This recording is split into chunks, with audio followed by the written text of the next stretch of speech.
It's Morning Joe and the Pro, and we're lucky enough to have Tony Finn with us, one of the best handicappers around, period. And he's got a 5-unit play up tonight, a Tony Finn big ticket. Tony is 25-13 his last 38 big ticket releases. That's 66%.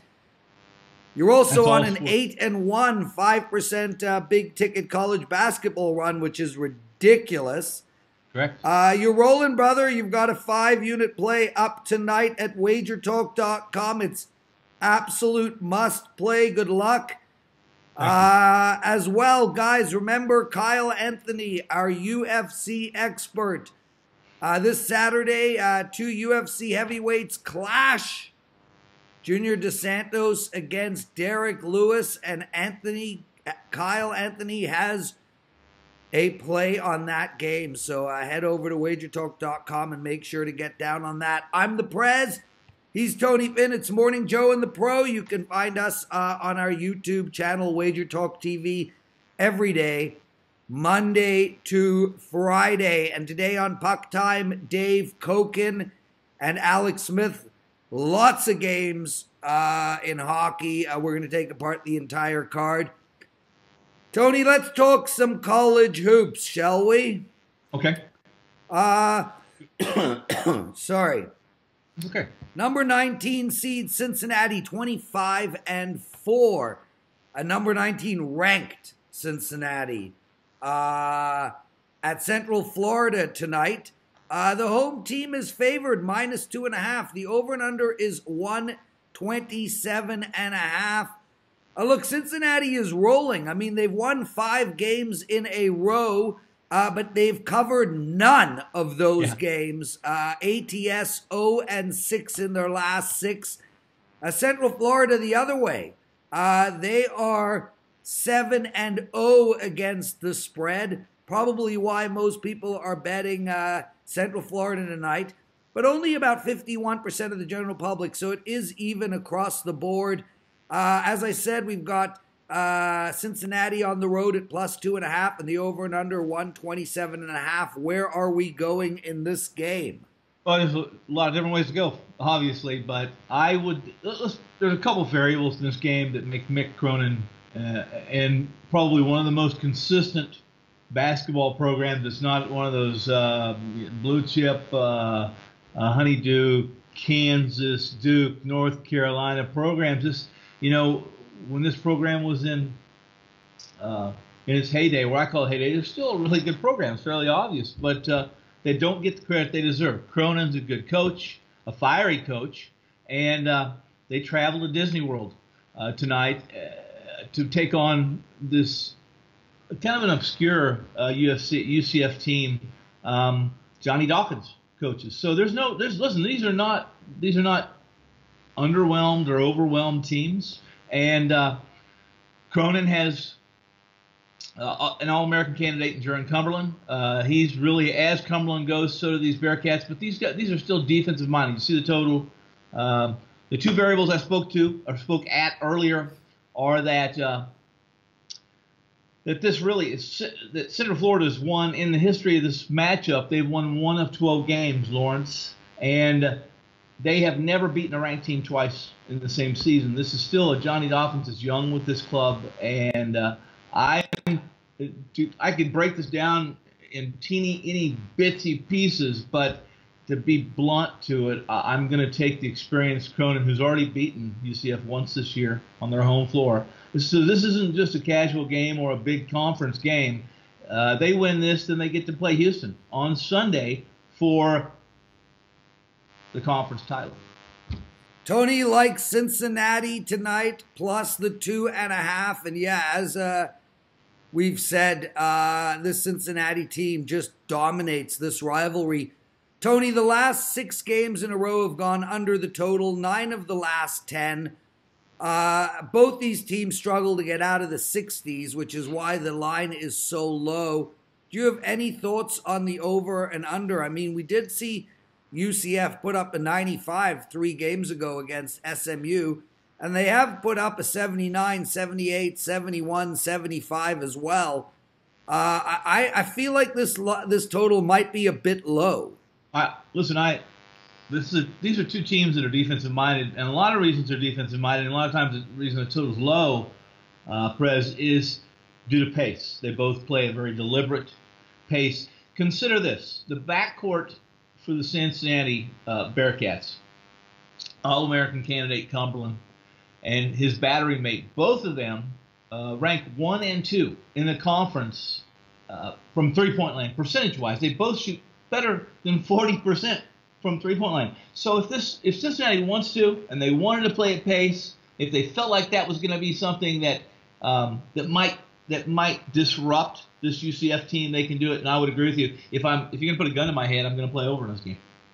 UCLA, Tony, 16-3 on the season. They're going into Colorado, who is 17-11. Colorado is 11-2 at home. They are a -5.5 favorite in this matchup. The over and under is massive at 152. But I mean, look, we've seen UCLA put up 90s many times this year already. Colorado, though, they're a slow-paced team. I mean, 2 games ago they only put up 55 against Washington. Where are we going in this one? Well, first, that 55 has a lot to do with Washington. And again, also how the pace that they play at, too. They're much like an Oregon team in the Pac-12. They use 25 seconds of that shot clock if they can. They rarely push it. They don't want to run. They want to make they want to make the opposition defend them for 25 seconds. And by the second half, 10 minutes in, they've worn down a little bit. Hope that's the aim. Where we're going with this is UCLA's pretty porous on the road. They haven't been very good on the road. They lost to Colorado earlier at Pauley Pavilion when things weren't going well. Things still aren't going well. The Bruins' win over the Trojans was their 3rd straight overall. And this sophomore guard for them, Jalen Hands, is he's really grown since the firing of Alford in UCLA. Kind of a shocking firing, as successful as he was in college and at New Mexico, for instance, at the Pitt. It just didn't work out for him. It was New Year's Eve, I think, was the firing. This is a game that is going to be played at altitude, and I really follow this closely. UCLA has not had a very good time of it, whether they're playing in Utah, whether they're playing in Colorado, Boulder in this case. And while they like to run, Lawrence, this is a game where you're supposed to back Colorado, who's much more defensive-minded, and for the most part have been more consistent than UCLA. Tony, I'm going to give out an NBA play for tonight, and then we're going to call it a show. Nice and quick today. I can't thank you enough for waking up super early Vegas time to do this with us. Look, Indiana tonight in NBA is on the road. They're playing Milwaukee. Milwaukee has lost their last 2 games in a row.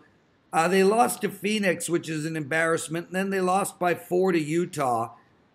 What I find fascinating about this game is really the line. You know, Indiana, they're second in the Central. They're in the playoffs. They're 42-23, probably the surprise team in all of the NBA right now. And yeah, Milwaukee, 48-16 on the season, 25-5 at home. But this line is absolutely massive. I mean, talk about disrespect for Indiana. They are only 6 games worse than Milwaukee, and you can get a +10 with the Pacers. And not only that, but the over and under here is 223. If you go down the board here, I mean, Indiana is scoring a ton. 105 against Chicago, 112 against Orlando. They put up 122 against Minnesota. They haven't had a game under 100 in 7 games in a row. Milwaukee, 141, 131, 111, 117. They put up 140 against Minnesota. I know you didn't research this game and you're not playing on it, but Tony, I like the dog here and I like over the total. I mean, at worst, Indiana's going to put up 105, 110, and you're going to be able to sneak away with a 1-on-1 and 1. I like Indiana plus the 10 points. I like over the total of 223. That's it, brother. No, my thought. I was going to say really quick.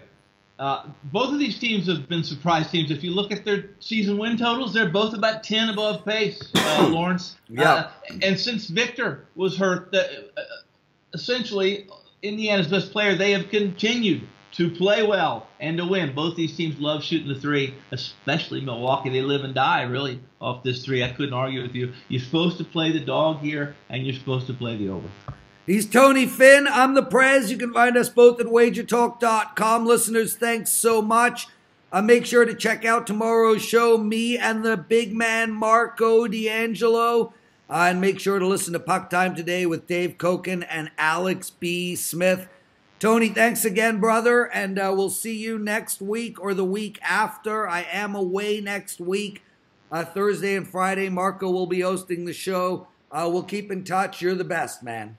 Thanks, and good luck tonight. You too. Ciao.